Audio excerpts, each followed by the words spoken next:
There are places people avoid for a reason. Not because they're dangerous, not because they're abandoned, but because, sometimes, something is waiting there. A locked door beneath an old quarry, a cabin that doesn't appear on any map, and a staircase buried beneath a city that seems to have no bottom. Tonight, we're entering all three. These are fictional horror stories. But if you ever find yourself standing in front of a place everyone tells you to leave, listen to them.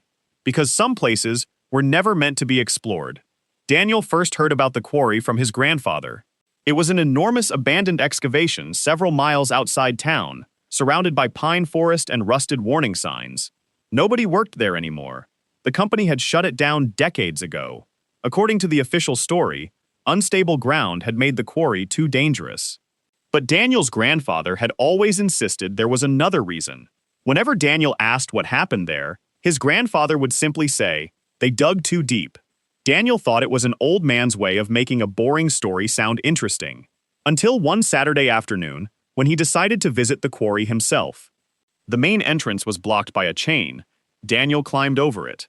Beyond the fence was an enormous crater filled with dark water. Old machinery sat around the edges, half swallowed by weeds. He spent nearly an hour exploring before he noticed something unusual. At the bottom of the quarry was a concrete structure. A doorway. It was almost completely hidden behind rocks and vegetation. Daniel climbed down. The door had no handle, no window, just a thick metal surface covered in rust. And above it, someone had painted 4 words. "Do not open this door." Daniel stared at it. Then he heard something. 3 knocks. Knock.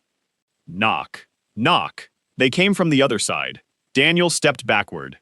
He waited. Nothing. Then another 3 knocks. This time they sounded closer. Daniel should have left. Instead, he started looking around the structure. Near the ground, he found an old maintenance panel. Inside was a corroded key. He didn't know why he picked it up. He didn't know why he put it into the lock. But when he turned it, the door opened. Only a few inches. Cold air rushed out. It smelled like wet stone. Daniel pushed harder. The darkness beyond the doorway seemed impossibly deep. He turned on his flashlight. The beam revealed a narrow tunnel descending underground. And on the floor, footprints. Fresh footprints.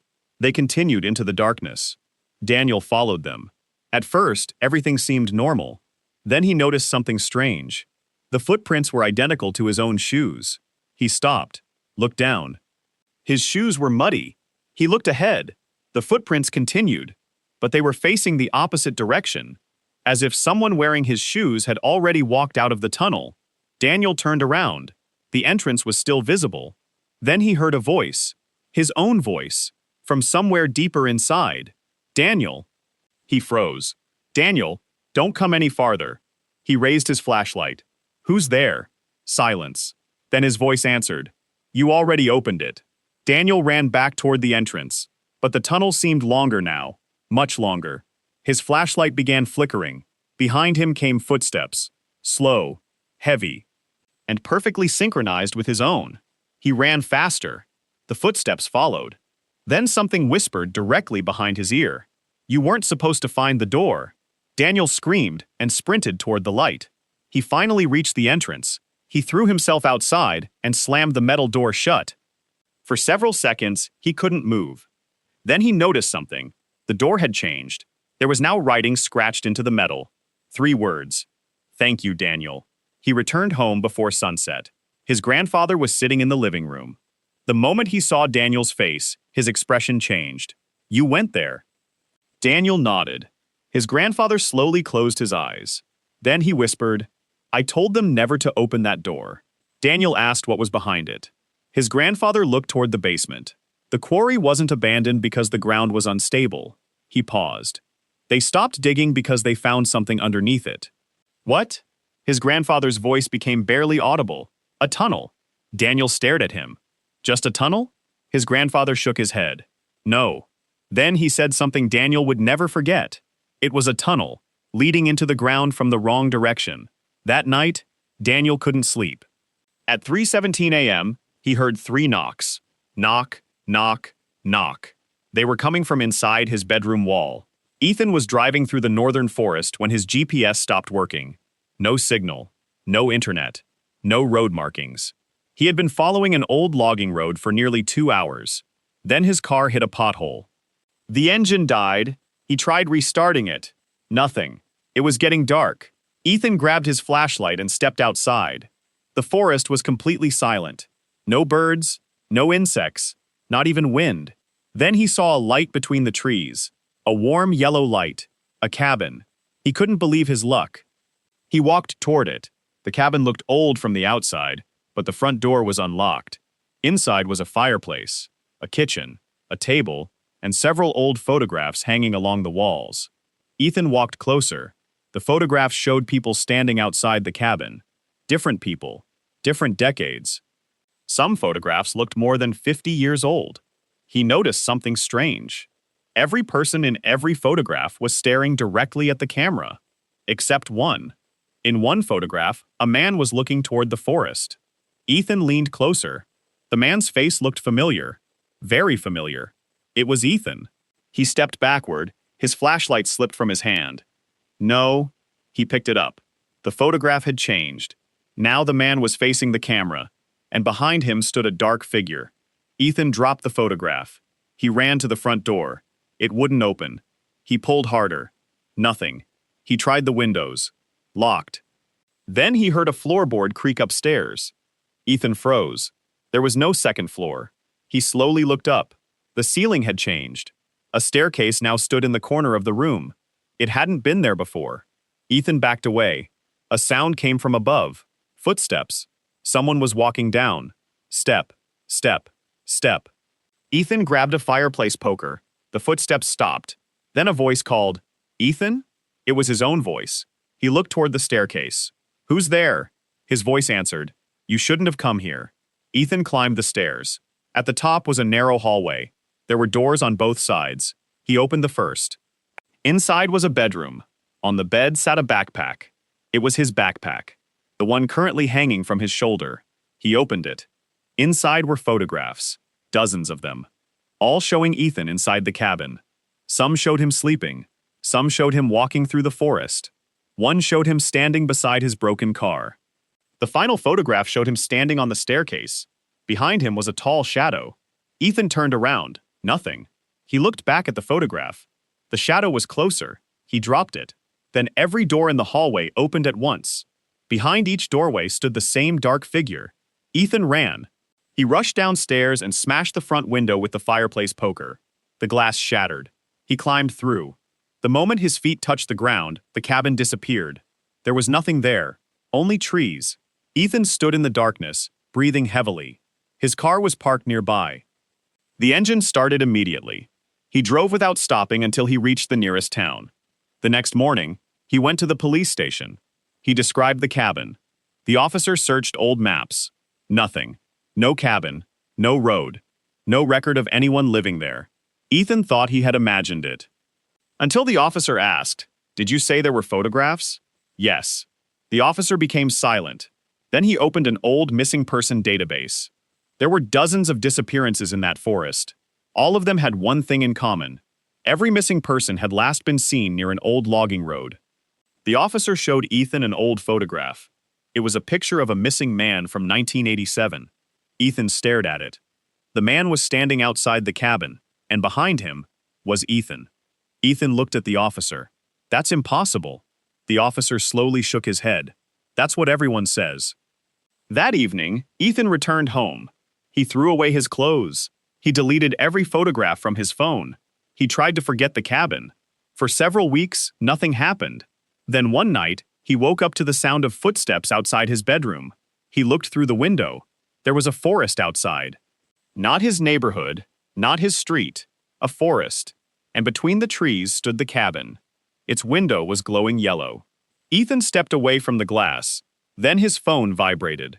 One new photograph had appeared in his gallery. It showed Ethan standing at his bedroom window. The photograph had been taken from outside. And written beneath it were 4 words. "You left too soon." The construction crew discovered the staircase during demolition. It was underneath an abandoned building in the center of the city. At first, everyone assumed it was an old basement. Then they cleared away the rubble. The staircase continued downward. And downward. And downward. The foreman called the city engineers. They examined the blueprints. There was no basement. There wasn't supposed to be anything underneath the building. But the staircase was real. Concrete steps descended into darkness. One worker named Marcus became obsessed with it. He wanted to know how deep it went. His coworkers warned him. The foreman ordered everyone to stay away until engineers arrived. Marcus waited until after midnight. Then he returned. He brought a flashlight and his phone. He stepped onto the first stair, then the second, then the third. The sounds of the city disappeared behind him. After 50 steps, he checked his phone. No signal. After 100 steps, the walls changed. They were no longer unfinished concrete. They looked polished, almost like the walls of an old apartment building. Then Marcus heard someone calling his name. Marcus. He stopped. The voice came from below. Marcus. He pointed his flashlight downward. Nothing. He continued. After several minutes, he found writing on the wall. Turn back. He kept walking. A few steps later, he saw another message. Heard you the first time? Then another. You shouldn't be here. Marcus laughed nervously. Very funny. Then his phone vibrated. One new message. From his own number. Go back up. Marcus stared at the screen. Another message arrived. Now. He called his own number. His phone began ringing. From somewhere below him, Marcus stopped breathing. The ringing continued. He slowly walked downward. The sound became louder. Finally, he reached a landing. There was an old telephone sitting against the wall. It was ringing. Marcus picked it up. Hello? Silence. Then he heard himself breathing. The voice on the other end whispered, Don't go through the door. Marcus looked ahead. There was a door at the bottom of the staircase. He opened it. Beyond it was a street. Marcus stepped outside. His flashlight illuminated buildings, cars, streetlights, people walking. But something was wrong. Everything looked old. The buildings were slightly different. The signs were written in unfamiliar versions of familiar words, and every person on the street was walking in the same direction. Nobody spoke. Nobody looked at him. Marcus walked toward a parked car. He saw his reflection in the window. Then he noticed someone standing behind him. He turned.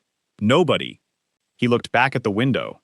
The reflection was still there, but the person standing behind him in the reflection was much closer. Marcus ran. He found the staircase again. He rushed through the door and began climbing, but the staircase had changed. The steps were now covered in photographs, hundreds of them. Each photograph showed someone standing on the staircase. Some looked terrified, some were screaming, some were completely expressionless. Marcus recognized one face, his foreman. The photograph showed him standing near the bottom of the staircase. Marcus's phone vibrated again. A message appeared. He went down too. Another message followed. Everyone does. Marcus climbed faster. Then he heard footsteps behind him. He didn't look back. The footsteps followed. Faster. Closer. Marcus reached the top. He pushed through the doorway. Morning sunlight flooded the construction site. His coworkers were standing around him. The foreman ran toward him. Where the hell have you been? Marcus looked at his phone. Only 7 minutes had passed, but Marcus felt like he'd been underground for hours. He tried explaining. Nobody believed him. Then the foreman noticed something. Marcus was holding the old telephone receiver. The same telephone from the bottom of the staircase. The foreman went pale. Where did you get that? Marcus looked down. He didn't remember picking it up. The foreman stepped backward. That phone was buried with the original building. Marcus stared at him. What does that mean? The foreman didn't answer. Instead, he looked toward the staircase. It was gone. The entire entrance had disappeared beneath solid concrete. That night, Marcus received one final message. You came back. He stared at the screen. Then another message appeared. We didn't. Marcus slowly looked toward his bedroom door. There was a shadow underneath it. Someone was standing on the other side. Then came 3 slow knocks. Knock, knock, knock. Marcus didn't move. The phone vibrated again. One final message. Don't open the door. Marcus stared at the bedroom door. The handle slowly began turning. 3 places. 3 warnings. And 3 doors that should have remained closed. Maybe the scariest thing about forbidden places isn't what we find inside them. Maybe it's the possibility that they were hidden, because something inside was trying to stay hidden from us. So if you ever discover a locked door in an abandoned building, a cabin that shouldn't exist, or a staircase that seems to go somewhere impossible, don't explore it, don't knock, and whatever you hear calling your name, don't answer. If you enjoyed these fictional horror stories, like, subscribe, comment for more terrifying stories.